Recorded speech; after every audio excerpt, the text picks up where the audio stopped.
আসসালামু আলাইকুম গাইস। তো আমার পুকুরে প্রতিনিয়ত ট্যাংরা মাছ মারা যাচ্ছে। তো কিছু ভেবে না পেয়ে আমি একটি ডাক্তারের সাথে পরামর্শ করলাম।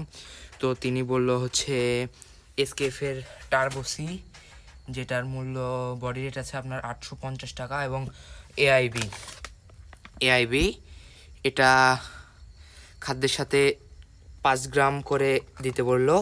তো আমি রেডি করেছি, আল্লাহ ভরসা, দেখা যাক আমার ট্যাংরাগুলো সুস্থ হতে হয় কি না।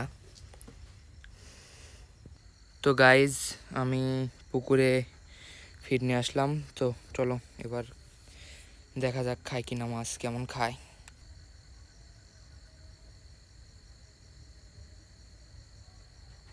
ফিডটাতে অনেক বেশি পরিমাণে পানি হয়ে গেছে, লাইটের জন্য ভয় পাচ্ছে, উঠতেছে না মাছ। মাশাল্লাহ ভালোই খাচ্ছে মোটামুটি, গুলশা মাছ। তো আমার মাছের জন্য সবাই দোয়া করবেন, আল্লাহ ভরসা, দেখা যাক এই শীতে মাছগুলোকে টেকাতে পারি কিনা।